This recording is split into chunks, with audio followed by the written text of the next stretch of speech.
Queen é, goste você ou não, uma das bandas mais aclamadas e bem-sucedidas que conhecemos, com um grande impacto na música. Mas como todo artista desse calibre, o conjunto teve seus altos e baixos. Entre os baixos, a turnê do álbum The Works, de 1984 e 85. Apesar do álbum ter sido um sucesso, a turnê que o acompanhou acabou tendo suas controvérsias, tanto em performance quanto questões referentes à época.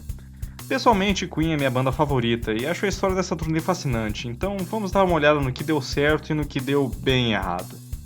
Não se esqueça daquele papinho, né? Se gostar, curte o vídeo, se inscreve e compartilha aí com quem você acha que iria curtir.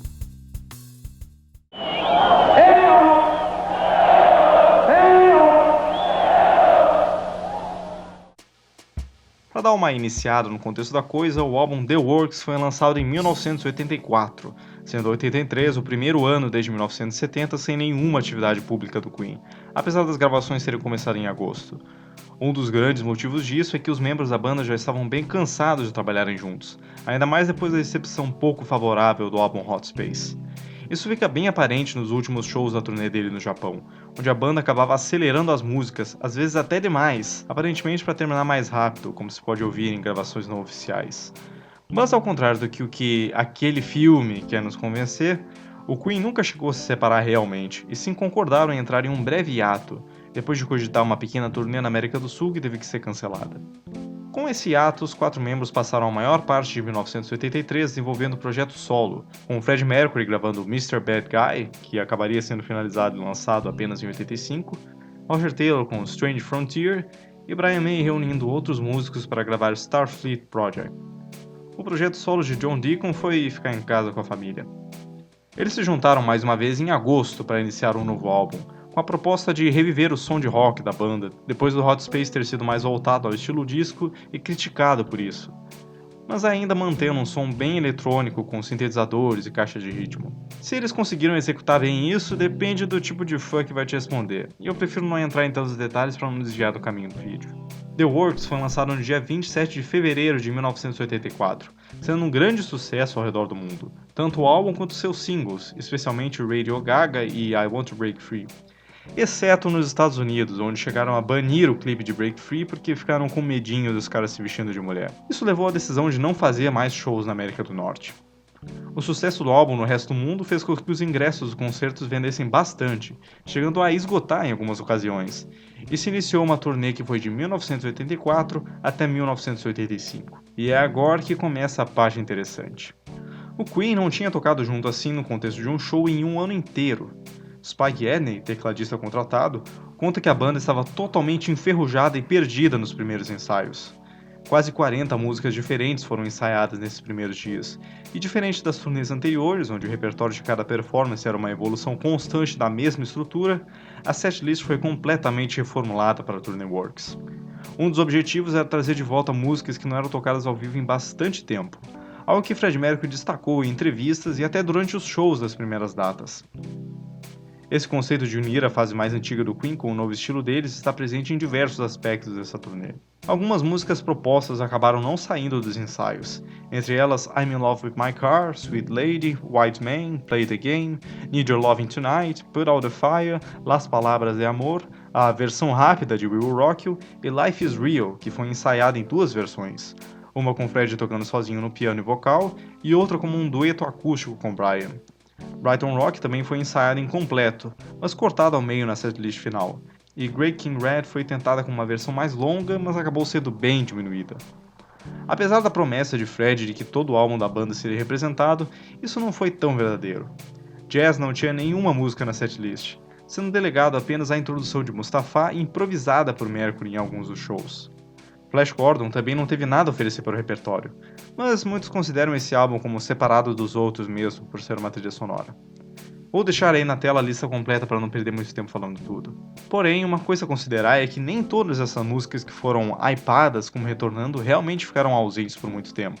Keep Yourself Alive esteve sempre presente nos shows, sendo retirada apenas na turnê anterior do álbum Hot Space, e nessa mesma turnê alguns shows ainda tinham a presença da versão completa de Liar. Assim como a setlist, o esquema de palco também foi bem ambicioso, contando com um enorme equipamento de iluminação controlado por computador, algo que era grande coisa na época. O design de palco tinha uma estética retrofuturista baseada no filme Metrópolis, como no clipe de Radio Gaga, e tinha um fundo de cidade tirado do filme e engrenagens gigantes que giravam em certos momentos. Seguindo a linha de pensamento de misturar a estética antiga do Queen com a atual, os figurinos traziam um pouco do visual clássico. No início da carreira da banda, eles adotavam um visual um pouco glam, com roupas coladas claras e espalhafatosas, algo que começou a ser abandonado em 1978, até que nos anos 80 a banda praticamente ia tocar com roupa comum. Dessa vez, as roupas coladas estavam de volta, mescladas com a estética mais recente da fase oitentista do Queen. A turnê começou no dia 14 de agosto de 1984, com um show em Bruxelas, na Bélgica. Essa performance demonstrava um bom começo para a turnê, com a banda em ótimo estado, principalmente Fred. E infelizmente, as coisas não continuariam assim por muito tempo. Depois de 6 shows, a voz de Freddie Mercury começou a ficar mais fraca, começando com um show em Birmingham, no Reino Unido, e foi ficando progressivamente pior, culminando com uma noite em Londres onde temos uma das piores performances vocais da carreira do cantor.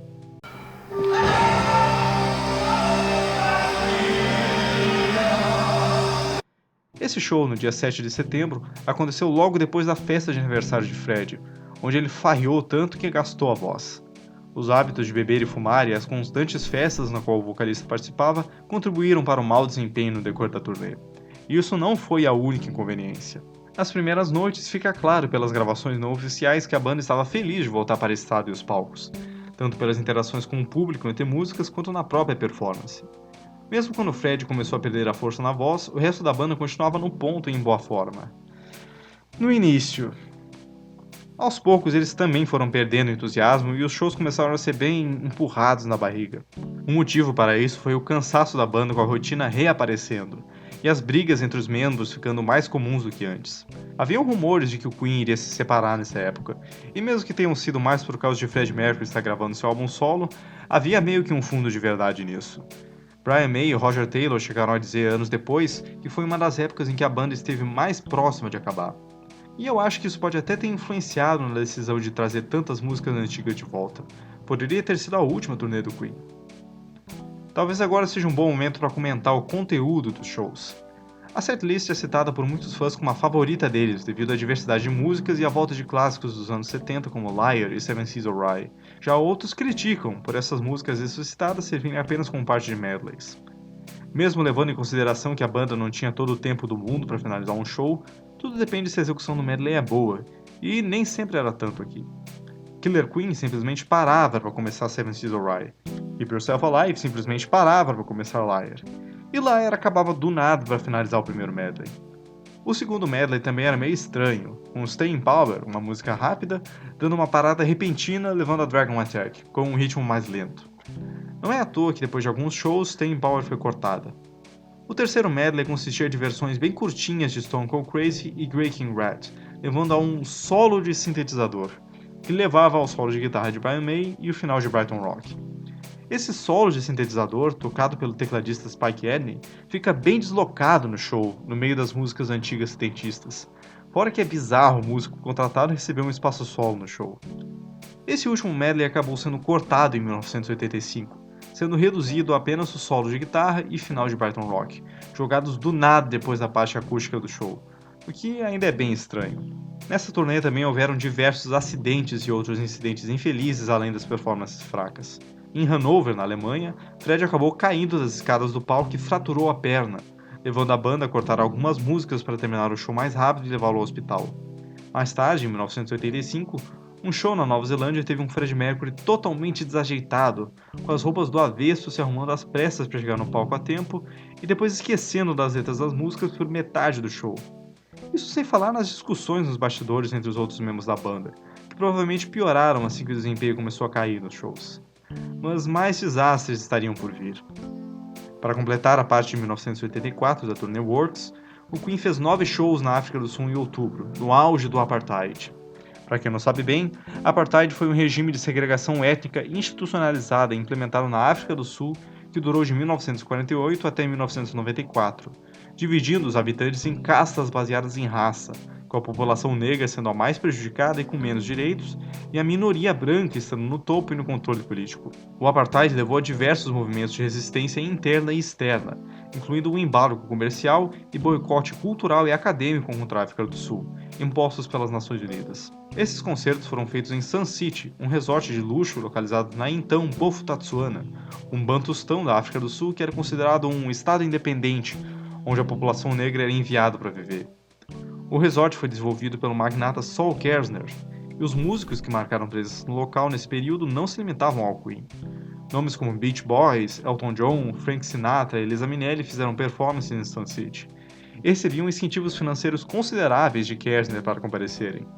O Queen acabou atraindo atenção e ultraje por deixar bem pública sua visita a Sun City, além de ter marcado 11 datas, 2 acabaram sendo canceladas depois.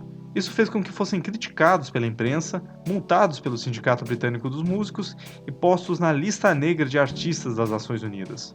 Ou seja, foram cancelados, como se diria hoje em dia. A banda viria a defender sua decisão de tocar na África do Sul, com Brian May afirmando que buscaram tocar para plateias mistas e que, em seu ponto de vista, visitar o país e se posicionar contra o apartheid lá faria mais para disseminar esse pensamento do que manter distância. May conta que o conjunto teve a oportunidade de conhecer artistas negros e formar uma conexão maior com a população prejudicada estando lá e vendo sua situação de perto. E é verdade que Queen fazia sucesso entre a população negra sul-africana, especialmente com I Want to Break Free e Another One Bites the Dust, que eram 2 canções muito populares entre o povo marginalizado. Os ingressos dos shows custavam 26 rands, o que poderia não ter sido muito acessível considerando a pobreza dos sul-africanos negros segregados da época, mas diversos ingressos foram concedidos gratuitamente para assegurar que as plateias fossem realmente mistas. E infelizmente, os shows em si não ocorreram bem como planejado.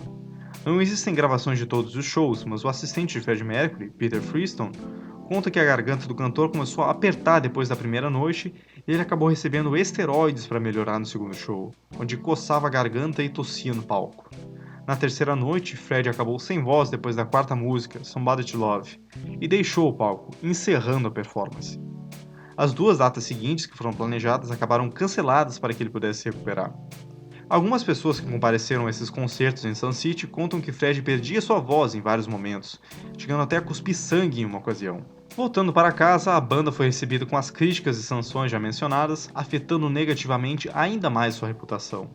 Após 2 meses de folga no final de 84, o Queen começou o ano de 1985 com o primeiro festival Rock in Rio em janeiro, onde foram muito bem aceitos na sua segunda visita aqui no Brasil. Eles foram a atração principal em 2 noites, concertos que dão assunto até hoje aqui na nossa terra. No entanto, em casa, isso não foi o suficiente para recuperar a boa fé do público para o Queen.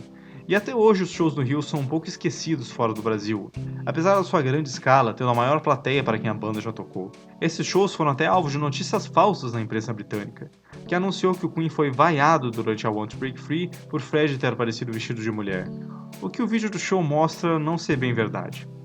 A primeira noite tem uma das melhores performances de Freddie Mercury nessa turnê, mas depois de festejar bastante no Rio, a voz dele voltou ao padrão mais fraco da turnê no show seguinte, só que o resto da banda tem mais entusiasmo nesse. As 2 noites foram gravadas, mas só uma mistura de performances com vários cortes de música foi lançada oficialmente, em VHS. O Queen tirou mais uns meses de folga depois do Rock in Rio, onde Freddie terminou e lançou seu álbum solo. Eles voltaram aos palcos em abril, com um show na Nova Zelândia, que já mencionei, e algumas noites na Austrália que foram assoladas por problemas técnicos. Roger Taylor comentou anos depois que 1985 foi o ano em que começou a pensar que o Queen estava perdendo a graça. Isso é perceptível na falta do entusiasmo e improvisação que estavam presentes em anos anteriores. Mesmo assim, nas últimas paradas da turnê, quando o Queen foi mais uma vez ao Japão, temos uma sequência de performances fortes, fechando a turnê com um pouquinho de otimismo. Uma das noites, em Tóquio, foi gravada, mas lançada oficialmente apenas no Japão, em VHS e DVD, com algumas versões piratas desse lançamento circulando por aí.